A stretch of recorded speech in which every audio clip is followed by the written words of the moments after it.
Bismillahirrahmanirrahim. Mulai Pak ya, Bismillah. Assalamualaikum warahmatullahi wabarakatuh. Innal hamdalillah nahmaduhu wa nasta'inuhu wa nastaghfiruh wa na'udzu billahi min shururi anfusina wa min sayyiati a'malina may yahdihillahu fala mudilla lahu wa may yudlil fala hadiya lahu.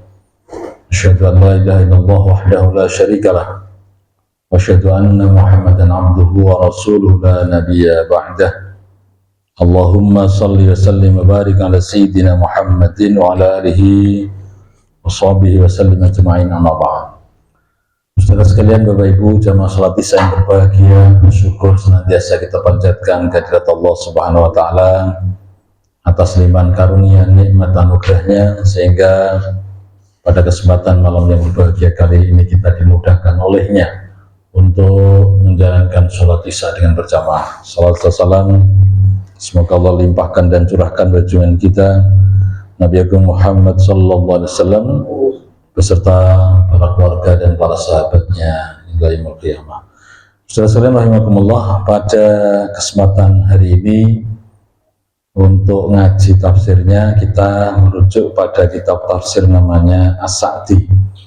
Jadi kalau yang selama ini kita pakai itu adalah Al-Muyassar.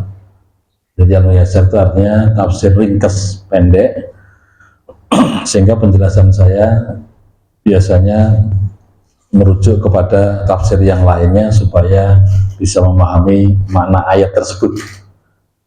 Nah, kemudian setelah saya kaji lebih jauh lagi dan kemudian saya lihat di rumah itu ada kitab As-Sa'di, baru mulai malam ini kita ngajinya adalah kitab tafsir As-Sa'di, di mana kitab tafsir ini sebenarnya sudah diterjemahkan juga dengan bahasa online ya, di website.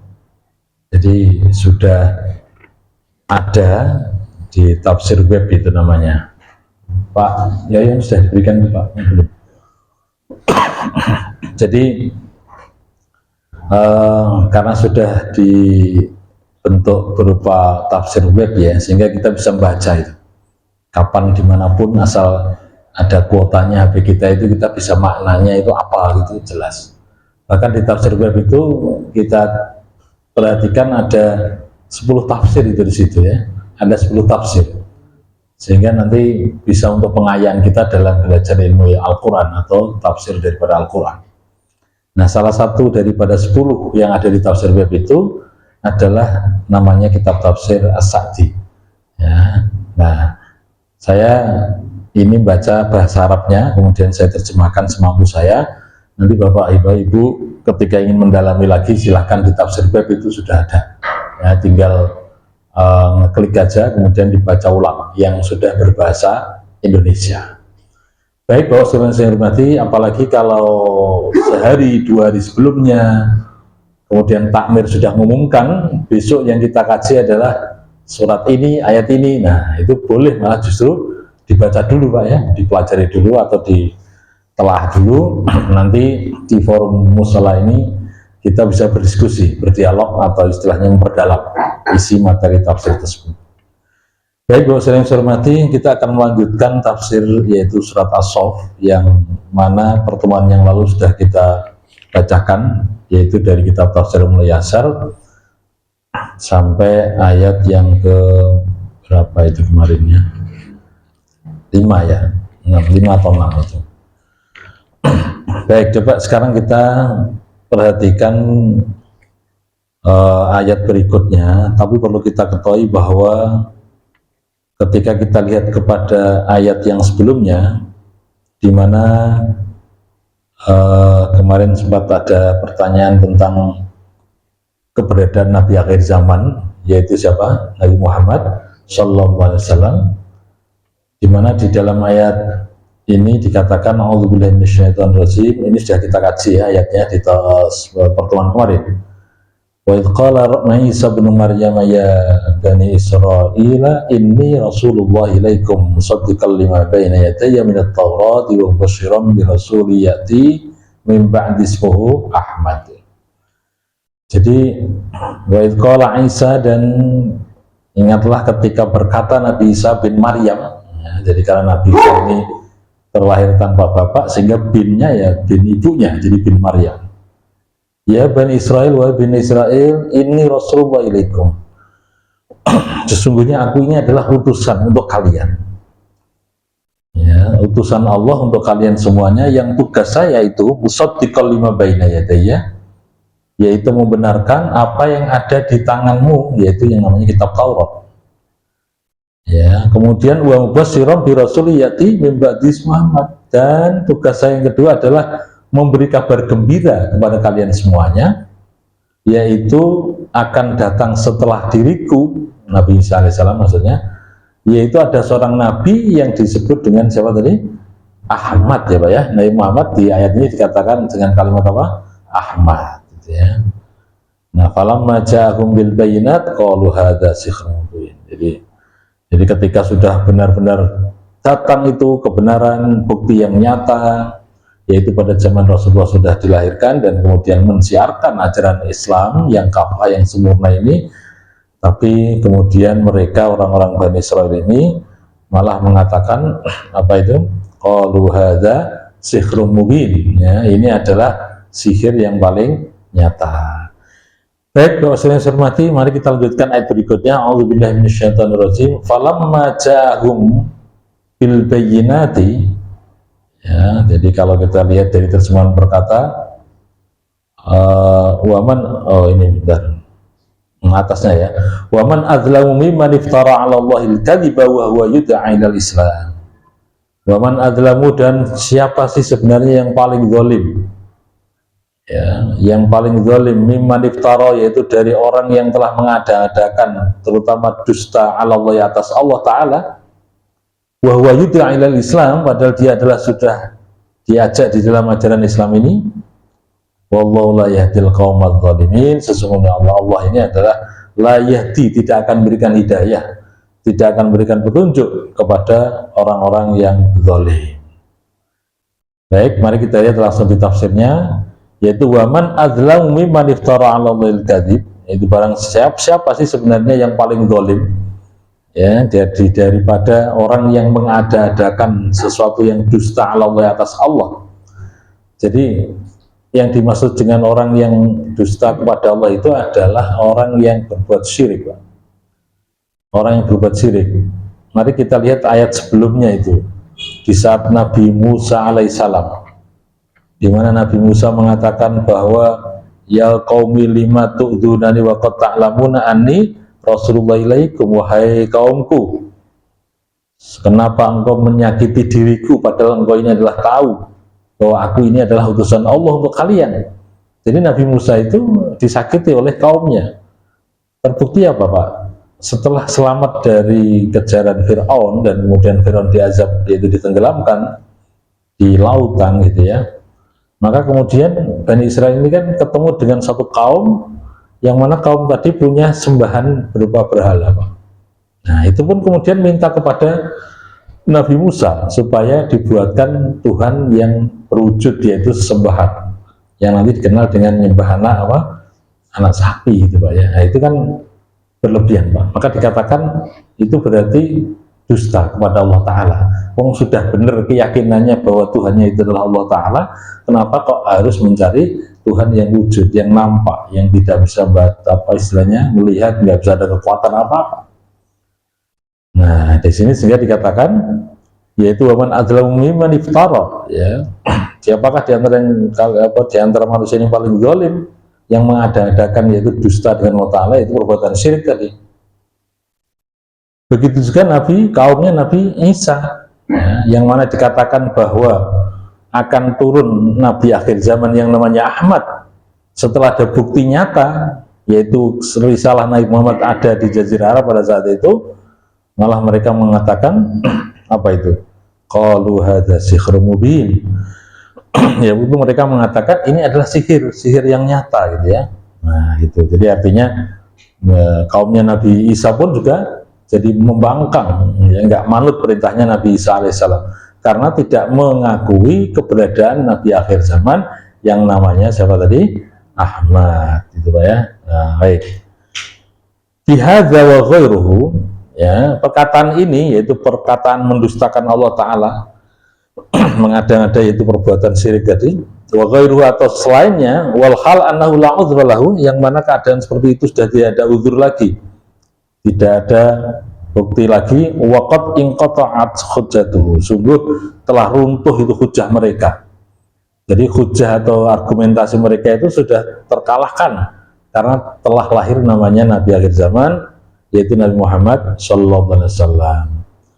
Jadi kaumnya Nabi Musa, orang Yahudi pun ya istilahnya sudah terbantahkan hujahnya, kaum Nabi Isa pun juga begitu terbantahkan hujahnya karena telah terlahir betul, yaitu Nabi akhir zaman dari jalurnya Nabi Ismail alaihissalam. Ini sebenarnya yang kemarin saya sampaikan, bahwa penyebab salah satu tidak sukanya mereka keberadaan Nabi akhir zaman itu karena Nabi akhir zaman yang ditunggu-tunggu mereka bukan dari keturunan daripada Nabi Ishak, bukan keturunan dari Bani Israel, tapi keturunan dari Nabi Ismail alaihissalam. Nah, ini salah satu kenapa mereka ini kemudian tidak suka, tidak senang ya dengan Nabi Muhammad SAW.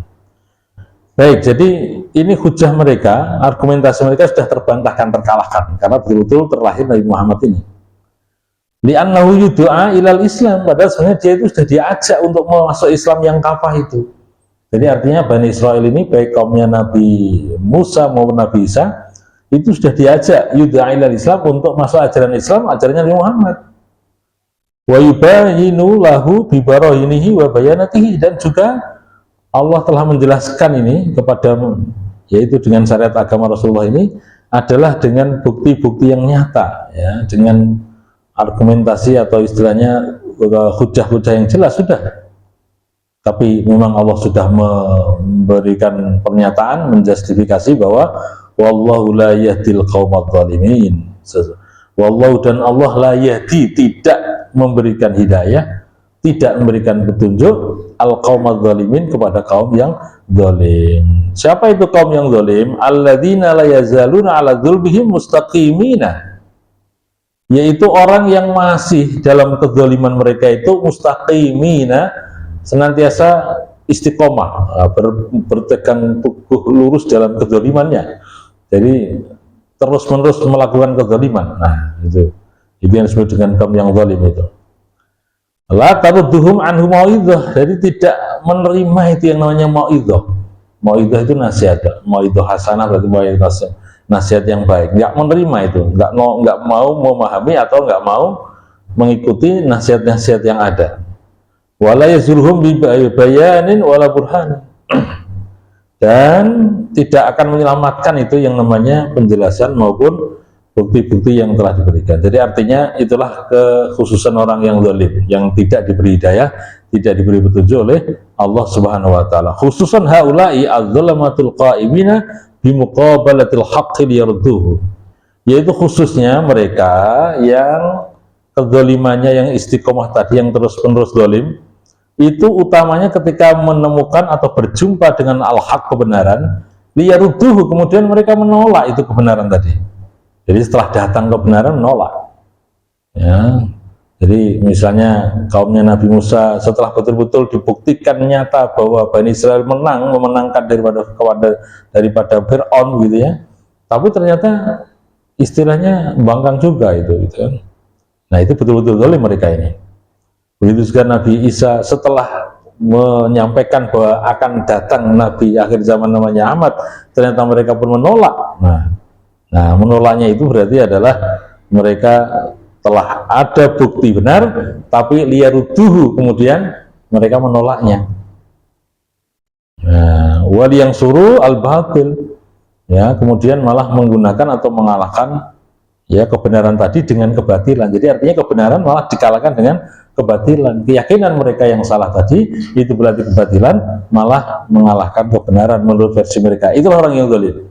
Jadi betul-betul zalim, artinya zalim itu termasuk dikatakan syirik itu ya zalim yang besar itu.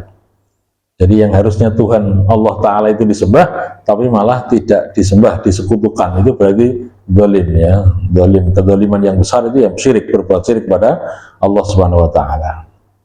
Baik, jadi mereka ini wallahu la yahdil qaumaz zalimin, Allah tidak akan memberikan hidayah kepada suatu kaum yang zalim. Walihadza qala Allahu anhum, oleh karena itu Allah taala kemudian berfirman, ya, yaitu mengucapkan firman-Nya, yuriduna liyudhi'u nurallahi biafwahihim.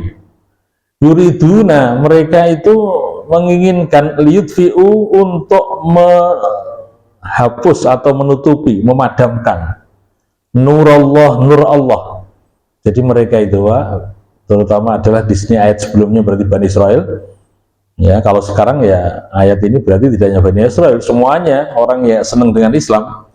Yuriduna liyudhi'u nurallah, mereka itu berkeinginan untuk memadamkan nurnya Allah, memadamkan ayat-ayat Allah, ya, memadamkan daripada syiar Islam. Dengan apa? Bi afwahihim, dengan mulut-mulut mereka, ya. Jadi melalui apa? Ya, pernyataan-pernyataan yang kadang-kala miring atau tidak tepat tentang ajaran syariat Islam misalnya, itu seolah-olah kan berarti menutup atau istilahnya memadamkan cahaya Allah Ta'ala. Tidak senanglah dengan syiar-syiar Islam, ya, kemajuan Islam. Nah, itu sama dengan yuriduna liyudhi'u nurallah, ay bima yasduru minhum minal maqalatil fasidah. Nah, itu ya. Jadi yang dimaksud sini adalah bertolak belakang atau istilahnya berdasarkan dari makalah-makalah atau pernyataan-pernyataan fasidah yang rusak, allati yarudduna biha al-haq, yang mana pernyataan tadi adalah menolak kebenaran. Baik, Bapak yang saya hormati, ayat ini saya kira juga untuk umat zaman sekarang. Boleh jadi orang yang nggak senang dengan ajaran Nabi Muhammad ini kemudian membuat pernyataan-pernyataan, makalah-makalah, ya, tulisan-tulisan yang fasidah, yang rusak, ya, yang intinya adalah yuraduna, menolak kebenaran. Wahya la haqiqatalah, ya, padahal itu kenyataannya adalah tidak sesuai dengan hakikatnya itu. Baik, yang saya hormati, beberapa tahun yang lalu kita pernah dengar yang namanya misalnya ada itu yang sangat terkenal namanya jaringan Islam apa? Liberal, itu dulu pernah begitu, tapi sekarang udah nggak berkembang lagi itu. Jadi memaknai Islam itu dengan otak akalnya berlebihan, maka dikatakan apa? Liberal. Nah, ini boleh jadi kita katakan ini adalah memadamkan cahaya Allah. Tapi ingat, ketika orang kepingin memadamkan cahaya Allah ini, nah, ternyata malah bermunculan, Pak, di daerah-daerah tertentu, malah begitu banyaknya orang-orang non-muslim ini berbondong-bondong untuk masuk apa? Islam, menjadi seorang apa? Mu'allaf. Orang yang baru masuk Islam namanya apa? Mu'allaf, ya, berbondong-bondong gitu ya. Nanti ada ayatnya di bawahnya itu. Jadi yuriduna liyudhi'u nurallah. Jadi mereka ini adalah senantiasa berkeinginan ingin memadamkan cahaya Allah ini. Ya, sekarang pun sudah terlihat, nampak, ya, bahwa bagaimana apa kemajuan Islam ini bagaimana dihalangi, ya, bahkan dikasih pernyataan-pernyataan yang negatif, gitu, yang tidak baik. Padahal hakikatnya enggak. Bal tuzidul basiru ma'rifatan bima hum alaihi minal batil. Justru akan tetapi, ya, ketika sudah orang berkeinginan ingin memadamkan Islam dan mengetahui itu dengan mata kepala sendiri, maka disitulah betul-betul nampak itu yang namanya kebatilan. Itu. Jadi artinya begitu banyak orang kemudian menemukan, ya, justru disitulah kelihatan kebatilannya itu. Sehingga ayat ini kemudian selanjutnya dikatakan wallahu mutimmu nurihi walau karihal kafirun. Allah Ta'ala akan mutimmu, menyempurnakan nurihi, ya, akan menyempurnakan cahayanya walau karihal kafirun, walaupun orang kafir itu nggak suka, nggak senang. Jadi Allah itu akan menyempurnakan cahayanya walaupun orang kafir itu nggak senang. Ya, buktinya apa, Pak? Ketika lihat zaman Rasulullah, ketika pada masa periode Mekah, saat itu orang kafir kan nggak senang itu dengan hadirnya Nabi Muhammad. Orang kafir itu nggak senang dengan hadirnya ajaran baru yang dibawa oleh Nabi Muhammad ini. Nah, tapi kemudian Allah sempurnakan itu cahayanya, justru kemudian setelah para sahabat dan Rasulullah pindah hijrah ke Yasrib atau ke Madinah, maka justru berkembang pesat ini ajaran yang dibawa oleh Nabi Muhammad SAW. Baik, jadi Allah malah menyempurnakan cahayanya walaupun orang kafir itu nggak senang. Qad takaffalallahu binasri dinihi. Sungguh Allah menjamin, Pak, binasri dinihi, dengan menolong agamanya ini, wa itmamil haqqil ladzi arsala bihi rusulahu, ya, dan menyempurnakan kebenaran yang mana Allah telah mengutus, ya, para rasulnya itu. Jadi Allah justru akan takafal, Allah menjamin, Pak, menjamin bahwa Allah akan menolong agamanya ini, bahkan menyempurnakan kebenaran yang ada itu dengan Allah mengutus para rasul-rasulnya ini. Wa isya'atu nurahu ala sairil aqtar, dan akan memancarkan, Pak. Isya'ah itu artinya akan menerangi, memancarkan, ya, dengan cahayanya tadi, ala sairil aqtar, dari segala penjuru. Justru ketika Islam ini kemudian ingin dipadamkan gitu ya, siar-siarnya, Islam ini kemudian ingin dihentikan dakwahnya begitu, justru Allah akan memunculkan, Allah akan mensiarkan Islam ini melebihi daripada istilahnya masyarakat tersebut, bahkan sampai menyebar ke sairul aktor. Itu artinya adalah ala sairul aktor, ke seluruh penjuru alam. Ya, makanya mari kita lihat sekarang, walaupun secara sensus itu agama nomor 1 di dunia, mayoritas banyak itu, paling banyak apa? Kalau kita lihat, saya pernah baca itu mahasiswa awalnya masih Kristen, Pak, ya. Nomor 2 itu baru Islam. Nah, ini sensus yang, tapi mungkin ini sudah mulai berubah, saya nggak tahu. Kalau sudah Eropa, kemudian di mana Jerman sudah mulai bermunculan, ya, orang-orang mu'alaf tadi itu. Nah, boleh jadi ini sensus berikutnya, kita nggak tahu. Jadi artinya adalah walaupun untuk Islam itu dipadamkan, gitu ya.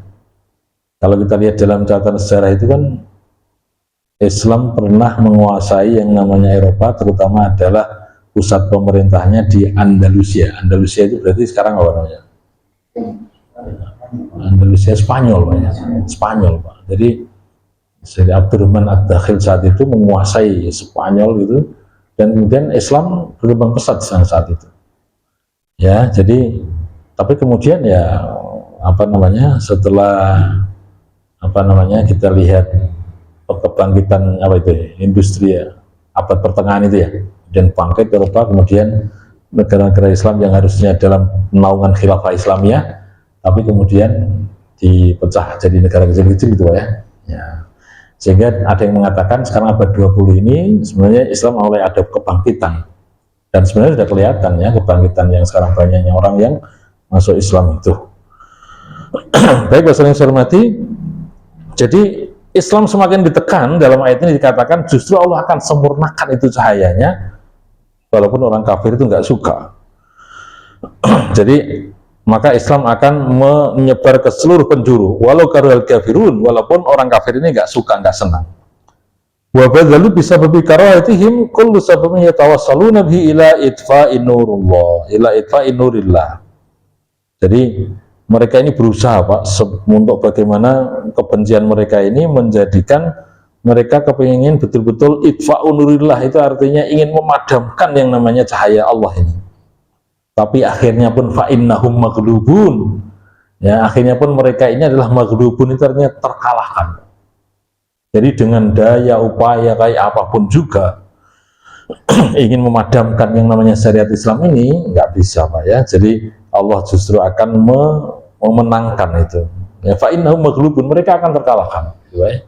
Mereka akan terkalahkan, ya. Wasaru bimangzilati man yang foku ainus syams, yaitu sebagaimana mereka ini ada orang yang ingin memadamkan atau meniup cahayanya matahari, Pak, diibaratkan begitu, bifihi, yaitu dengan mulutnya, sangat tidak mungkin gitu, Pak, ya.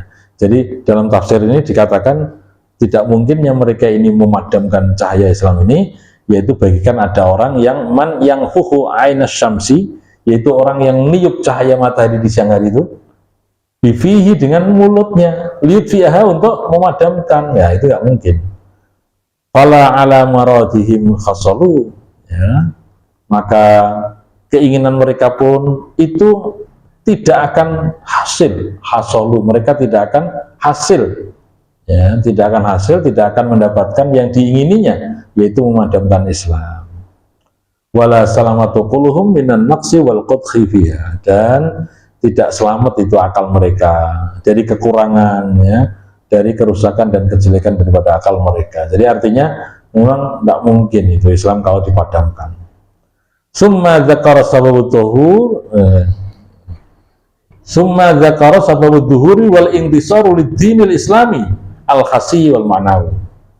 Jadi kemudian tafsirnya menyebutkan bahwa sebab nampaknya dan tersiarnya atau pertolongan tentang agama Islam ini, baik yang nyata maupun yang maknawi, begitu ya, yaitu sebagaimana yang difirmankan ayat di bawahnya. Apa itu ayat di bawahnya? A'udzubillahi minasyaitonirrajim. Walladzi arsala rasulahu bil huda wa dinil haqq liyudhhirahu 'ala dini kulli. Ini yang sering saya pakai untuk khutbah biasanya, Pak, ya.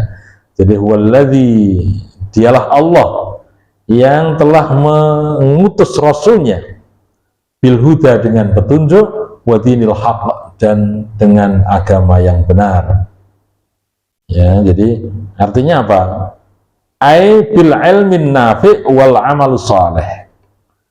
Jadi Allah mengutus rasulnya ini dengan membawa hidayah, dengan membawa petunjuk dan agama yang benar, yaitu membawa ilmu yang bermanfaat dan amal yang soleh. Mari kita perhatikan hadirin rahimakumullah, ayat-ayat Al-Quran yang mengajarkan ilmu-ilmu yang bermanfaat. Misalnya kalau kita lihat proses kejadian manusia yang di alam rahim saja, ya, yang ditemukan mungkin abad 19, akhir abad modern seperti sekarang ini kan, tapi ternyata zamannya Rasulullah kan sudah dibahas ya di dalam surat apa kemarin yang sudah ada dalam di catatan kita itu, surat Al-Mu'minun ayat 12, 13, 14. Proses kejadian manusia yang sangat detail itu. Padahal Rasulullah saat itu tidak punya ilmu pengetahuan tentang mikroskop ya, untuk melihat kandungan dalam apa, bayi dalam kandungan itu. Tapi Islam sudah ngajar, itu yang disebut dengan ilmu yang manfaat. Begitu juga wal amal soleh, dengan membawa amal soleh. Jadi Rasulullah datang yang memberikan manfaat ilmu, ya, dan amal yang soleh. Jadi makanya diutusnya Nabi Muhammad itu dalam rangka untuk menyempurnakan akhlak, ya. Ada akhlak atau tingkah laku yang tidak baik, tapi kemudian setelah Rasulullah hadir, kemudian menjadi akhlak yang mulia, akhlak yang baik. Bil ilmi alladhi yahdi ilallah wa ila dari karamatihi wa yahdi li ahsanil a'mali wal akhlaqi wa yahdi ila masalihid dunya wal akhirah. Jadi yaitu dengan ilmu yang mana memberikan hidayah, petunjuk kepada Allah, wa ila daril karamatihi, yaitu menuju kepada kehidupan penuh dengan kehormatan, karamah, kemuliaan. Wa yahdi li ahsanil amal, yaitu memberikan hidayah, petunjuk kepada sesuatu yang paling bagus dari amal, wal akhlak, dan akhlak. Jadi Islam itu, Bapak Sekalian saya hormati, ya, dengan diutusnya Nabi Muhammad SAW dan membawa agama yang benar ini, yaitu memberikan hidayah, pertolongan, petunjuk, toladan, ya, qudwah hasanah, istilahnya amal yang baik, akhlak yang baik, yaitu memberikan petunjuk ila masalihid dunya wal akhirah, untuk menuju kepada kemaslahatan dunia dan akhirat. Jadi Bapak sekalian, kita ini beruntung, ya, bersama-sama diakui Nabi Muhammad sebagai umatnya ini, kemudian menjalankan syariatnya. Artinya adalah dibimbing oleh Rasulullah tata caranya bagaimana untuk masalihid dunia, kemaslahatan dunia, wal akhirah, dan akhirat. Jadi kata-kata maslahah itu aslinya bahasa Arab, ya, tapi jadi bahasa Indonesia. Jadi maslahah ila masalihid dunia wal akhirah. Baik, wa dinil haq. Apa yang dimaksud dengan dinil haq? Agama yang benar itu apa maksudnya? Ai ad-dinu alladzi yadana bihi wa yata'abbad li rabbil alamin alladzi wa haqq wa sidq. Jadi yang dimaksud dengan agama yang hak, jadi dikatakan tadi, dialah Allah yang mengutus dengan utusannya, yaitu membawa hidayah, petunjuk, dan agama yang benar. Nah, dimaksud dengan agama yang benar itu apa? Yaitu ad-dinul ladzi, agama yang yadana bihi wa yata'abbad li rabbil alamin, yaitu yang mengajak kepada pemeluknya untuk beribadah li rabbil alamin, kepada Tuhan semesta alam. Alladzi wa haqq wa sidq, itu adalah agama yang penuh dengan kebenaran dan wasidqun, dan kejujuran. Jadi Islam ini ngajari kepada kita Pak tentang ajaran kebenaran dan kejujuran. Nah, jadi ini sungguh sangat mulia ini Islamnya. La naqsa fihi wala khilal ya'tarihi. Tidak ada kekurangan dan tidak ada celah sedikit pun ketika orang ingin mencarinya tentang kelemahan Islam, kekurangan Islam, itu nggak akan menemukan. Makanya ada beberapa orang Pak yang disebut dengan orientalis. Orientalis itu apa? Orang barat lah ya, orang Eropa atau barat yang belajar tentang Islam tapi bukan orang Islam, justru mencari kelemahan apa? Islam. Itu namanya orientalis. Nah, orang orientalis ini ya meneliti, mengkaji tentang Islam, Pak.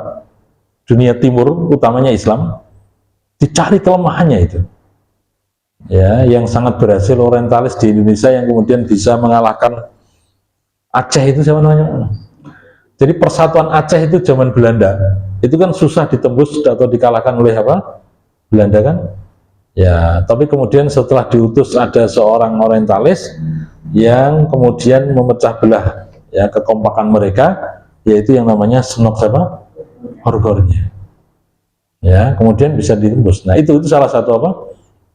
Orang orientalis yang kemudian membuat masalah ya, di Indonesia ini ya, atau di Nusantara pada saat itu. Walaupun ada Pak karya-karya orientalis yang baik juga Pak, yang kadang dipakai untuk rujukan juga. Saya teringat ketika saya di kuliah dulu itu ada yang namanya Dr. Wensing itu Pak, itu menulis tentang klasifikasi hadis itu Pak. Jadi hadis ini ya kemudian diriwayatkan oleh ini, itu beliau meneliti sampai ke sana, tapi dia belum Islam pada saat itu, tapi Allah kelihatannya akhirnya pun jadi masuk Islam. Yaitu karya ini ada itu. Saya lihat di perpustakaan IAIN tempat saya dulu belajar itu ada itu. Saya pikir dosennya bilang ini yang ngarang bukan orang Islam ini, tapi kita pakai rujukannya ya, valid. Ya, saat mengarang itu masih belum Islam. Baik, jadi ada orang orientalis yang awalnya jadi ingin mencari kelemahan Islam, tapi jadi masuk Islam. Ya, contohnya lagi yang kemudian punya karya buku namanya itu Abu Bakar, aslinya siapa saya lupa. Jadi beliau itu meneliti tentang sejarahnya Nabi Muhammad SAW, ingin mencari kelemahannya itu, berbagai macam kitab, dan beliau ini menguasai kitab klasik ya, bahasa Arab ya, padahal orang Eropa itu ya, dan kitab yang modern gitu ya, syair-syair Arab menguasai itu. Saya lupa nama aslinya, tapi kemudian setelah berubah namanya menjadi Islam itu menjadi Abu Bakar itu, dan kitabnya bagus itu. Bagusnya itu apa? Ada keterangan yang tidak termaktub di dalam sejarah Rasulullah yang lainnya, penulis sejarah gitu ya, tapi beliau tulis di situ. Nah, itu saya pernah baca itu, saya baca selama 1 bulan itu, selama Ramadan, bukunya tebal. Jadi artinya ada orang-orang yang dulunya nggak senang Islam, kemudian bahkan meneliti ingin mencari kelemahan Islam gitu kan, tapi kemudian jadi masuk Islam. Nah, itu banyak contohnya Pak ya. Baik, ini artinya adalah agama Islam itu memang dinul haq, agama yang benar, agama yang mengajarkan tentang kebenaran dan kejujuran. Fal awamirihi ghidhaul qulub wal arwah wa rahatul abdan. Jadi yang namanya Islam itu adalah perintah-perintahnya, nah, itu menjadi ghidhaul qulub, itu istilahnya santapan makanan hati yang menyenangkan, wal arwah dan makanan ruh Pak ya, warohatul abdan dan juga merilekkan badan. Itu Pak. Jadi ajaran Islam itu sampai dikatakan dalam tafsir ini seperti itu ya, isi kandungannya itu menjadi hidangan nyaman bagi hati, qulub, wal arwah dan ruh manusia, warohatul abdan dan membuat nyaman itu badan fisik kita itu. Makanya kemudian ajaran Islam itu diteliti oleh orang yang ahli dalam bidang kesehatan, misalnya ternyata gerakan sholat juga penuh dengan makna kesehatan Pak ya, bagaimana rukuknya, sujudnya, bahkan penyakit tertentu itu bisa disembuhkan dengan gerakan apa?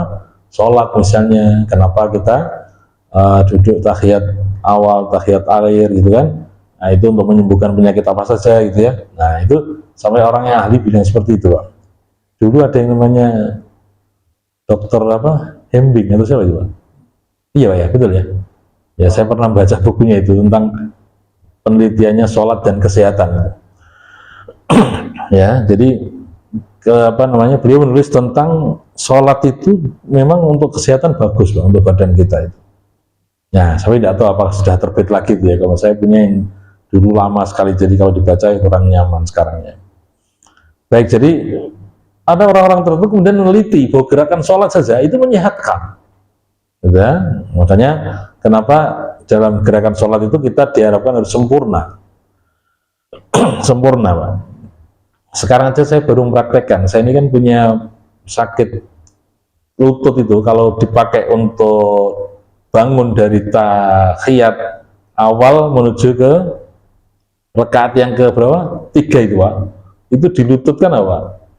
Bunyi Pak, jadi kan sudah gitu belum Pak? Kotak-kotak gitu. Saya mikir, waduh ini diterawih pakai apa? Saya tanya ini apa? Asam urat, saya pikir asam urat normal, semuanya normal, kenapa masih begini terus? Saya renungi gimana ya. Nah, saya kemudian membaca keterangan tentang bagaimana gerakan dari rukuk ke sujud yang benar itu yang saya praktekkan itu. Jadi ternyata rukuk menuju ke sujud itu Pak, memang gerakannya itu kan urut itu harusnya. Urutnya itu apa? Dari berdiri kan, kemudian rukuk, kemudian sujud. Sujudnya itu yang dijatuhkan dulu di lantai itu apa? Lutut dulu Pak ya. Tapi kalau nggak bisa jangan dipaksa Pak. Kalau sudah sepuh, sudah usia, itu tetap tangan dulu Pak ya. Tapi urut-urutannya itu harusnya apa? Lutut dulu Pak. Ya ini bagi Bapak yang masih bisa pakai lutut, tolong urut Pak ya. Jadi berdiri, kemudian rukuk, kemudian sujudnya itu yang diturunkan, disentuhkan di lantai ini adalah lutut dulu baru tangan gitu. Nah itu tak pikir untuk ngobati ini saya pikir cocok juga ini. Jadi saya kan harus nahan dulu Pak, nahan badan dulu kan lemu ini saya ini badan kan, itu harus nahan dulu pakai apa? Lutut ini. Nah, alhamdulillah sekarang agak normal, maksudnya nggak begitu lagi, tidak berbunyi itu Pak. Nah itu Pak, jadi artinya memang gerakan-gerakan sholat itu membuat kita sehat betul. Ya, tapi Bapak yang kebetulan sudah nggak, mohon maaf, sudah susah untuk seperti itu ya jangan dipaksa Pak ya. Karena orang-orang tertentu memang sekarang sudah turun untuk sujud itu mesti harus pegangan dulu bawah dulu Pak ya. Habis itu baru lututnya gitu Pak ya. Jadi, tapi secara teori sebenarnya yang benar itu apa? Lutut dulu kemudian baru jadi urut. Jadi kita kan berdiri nih, kemudian baru sujud rukuk. Kemudian sujud, ya sujud kita turun itu, ya itu lututnya dulu disentuhkan dulu baru apa? Tangan kita gitu ya itu. Jadi itu pengecualian bagi Bapak Ibu-ibu yang sudah nggak bisa seperti itu jangan dipaksa.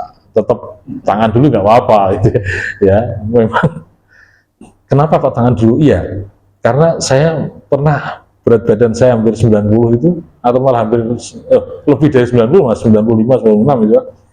Itu nggak bisa Pak, saya praktekkan yang tadi itu. Karena apa? Berat badannya itu harus tangan itu menyentuh lantai dulu, baru lutut. Ya, tapi sekarang sudah mulai alhamdulillah turun-turun, sudah mulai 90 di bawahnya, sudah 88 tuh, sudah mulai tak coba turun terus itu. Nah itu sekarang sudah mulai bisa. Nah itu makanya gerakan itu perlu kita pahami bahwa gerakan sholat memang menyehatkan Pak, asal sesuai dengan aturan. Termasuk bagaimana ketika kita itu duduk, kemudian duduk harus begini Pak, sujud ya. Nah, semuanya harus begitu gitu kan. Itu menyehatkan semuanya, banyak refleksi itu istilahnya. Baik, jadi ini artinya adalah dinul haq, agama yang benar. Ya, jadi agama yang benar ini sampai memberikan istilahnya dalam tafsir ini dikatakan yaitu awamiruhu. Jadi perintah-perintahnya itu menjadi ghidhaul qulub, yaitu menjadi santapan hati ya, yang wal arwah dan ruh, warahatul abdan, dan membuat istirahat atau nikmatnya di badan. Wa tarku nawahihi, dan meninggalkan larangan-larangannya itu menjadi salamatun minasyarri wal fasadi. Ketika kita meninggalkan larangan-larangan Allah Pak, itu akan menjadikan salamat, keselamatan, yaitu minasyarri, dari kejelekan, wal fasad, dan kerusakan. Ketika kita ini meninggalkan Pak larangan Allah, ketika kita meninggalkan perbuatan yang memang tidak boleh itu ya, itu ternyata menjadikan diri kita ini jauh daripada kejelekan dan kerusakan. Contoh real adalah haramnya Pak, minuman keras Pak ya, khamr.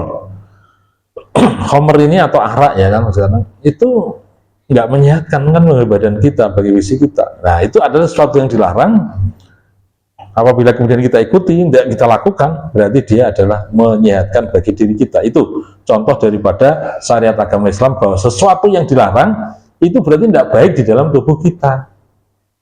Kalau di ayat Al-Quran itu ada 4 yang dilarang ya Pak ya. Yang haram itu apa? Hurrimat alaikumul maitatu wa damu wal lahmal khinzir wa ma uhilla li ghairillah. Jadi yang diharamkan oleh Allah dalam ayat itu yaitu hurrimat alaikumul maitah. Yang pertama adalah maitah, mayit atau istilahnya bangkai Pak. Bangkai itu Pak, itu nggak boleh. Ketika ada sapi kok mati tanpa disembelih, tahu-tahu habis mati kemudian dagingnya dimakan, itu bangkai itu Pak. Dan itu nggak menyehatkan, itu jelas merusak badan kita.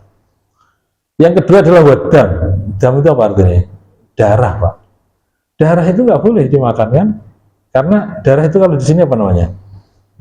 Dideh Pak. Saren ya. Jadi dideh itu kemudian digoreng atau digodok itu semua itu kemudian itu nggak boleh, itu haram itu Pak. Jadi maitah wadam walahmal khinzir, yaitu daging babi maupun daging celeng. Wa ma uhilla li ghairillah, atau binatang yang halal tapi penyembelihannya tidak menggunakan apa? Basmalah, bismillahirrahmanirrahim. Itu bahasa yang saya hormati. Makanya saya suatu ketika dengarkan Ustadz Adi Hidayat itu di YouTube, itu beliau bilang bahwa orang tuanya itu, umiknya itu, ibunya kan, bapaknya sudah meninggal ya.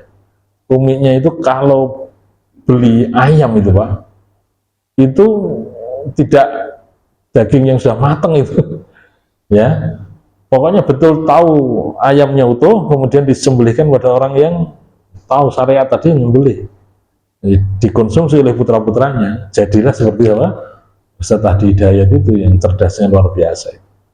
Nah kita ini nggak sampai bisa seperti itu, tapi ibunya Ustadz Adi Hidayat itu sampai teliti itu, maka lahirlah anak-anak yang secerdas seperti itu Pak gitu. Jadi intinya sesuatu yang haram itu kok kenapa kita harus meninggalkannya? Memang nggak baik untuk diri kita ya. Istilahnya tidak memberikan keselamatan minasyarri wal fasad. Ya, tidak bisa memberikan keselamatan kita dari kejelekan maupun kerusakan. Makanya harus ditinggalkan. Tapi perintah-perintah Allah itu Pak, di sini dikatakan adalah ghizaul qulub wal arwah, yaitu santapan yang lezat bagi hati maupun ruh manusia ini, dan membuat rohatul abdan, yaitu penyemangat atau istilahnya tenang, nyaman, yaitu abdan, yaitu badan-badan kita semuanya. Itulah yang dimaksud dengan dinul haq ya.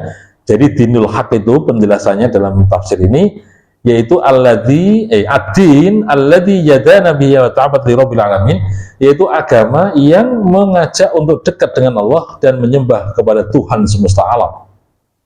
Ya, yang mana mengajarkan kepada kebenaran dan kejujuran. Ini kalau kita maknai secara bebas ya. Nanti silakan dibaca di websitenya itu ya. Tidak ada kekurangan, dan ketika ada orang yang nyari untuk mencari kekurangannya nggak menemukan.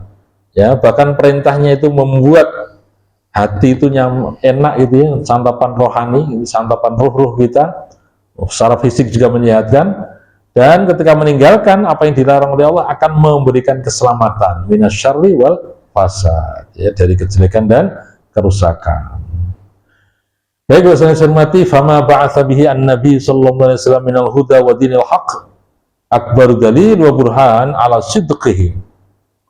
Maka apa saja yang mana Nabi kemudian diutus ya di muka bumi ini dengan membawa apa? Minal huda, dari petunjuk, wa dinil haq, dan agama yang benar, itu adalah akbaru dalil, yaitu paling besarnya dalil dan bukti ala sidqihi, yaitu atas kebenaran syariat yang dibawa oleh Nabi Muhammad. Jadi dengan diutusnya Nabi Muhammad di muka bumi ini dengan membawa huda, petunjuk ya, dengan membawa agama yang benar, itu sebagai bukti yang paling besar ya, dalil yang benar atas kebenaran daripada syariat Islam itu. Wa huwa burhanun baqun ma baqiyad dahr. Dan Islam inilah, agama ini adalah sebagai bukti yang langgeng, ma bagiadir, selama masih ada yang namanya adhar, yaitu kehidupan. Jadi Islam itu memang sampai akhir zaman Pak, sampai hari-hari kiamat istilahnya gitu ya, itu betul-betul abadi ajarannya. kullama istada bil aqil tafakkuran istada bi farhan wa tabsiran. Jadi setiap bertambah itu orang yang berakal untuk menggunakan akalnya berpikir ya, justru akan tambah pula itu yang namanya farhan wa tabsiran, yaitu kegembiraan, kesenangan, dan sesuatu yang bisa dilihat dengan jelas nampak ya, kebaikan. Baik, jadi itulah ajaran Islam. Jadi apapun yang dibawa oleh Nabi Muhammad itu senantiasa memberikan baik pada diri kita. Contoh real adalah akhlak Rasul. Kenapa? Ini yang sudah ditemukan ya. Kenapa kalau makan minum harus dengan duduk misalnya? Kenapa ya makan harus pakai tangan kanan? Semuanya sudah diilmiahkan ya. Kenapa kalau kita minum air panas atau nasi panas itu nggak boleh langsung ditiup misalnya? Diteliti secara ilmiah semuanya itu. Jadi apa yang dilakukan Rasulullah itu diteliti, ditemukan orang abad sekarang ini memang betul-betul ya menyehatkan apa yang dikatakan oleh beliau. Baik, bahasa yang saya hormati.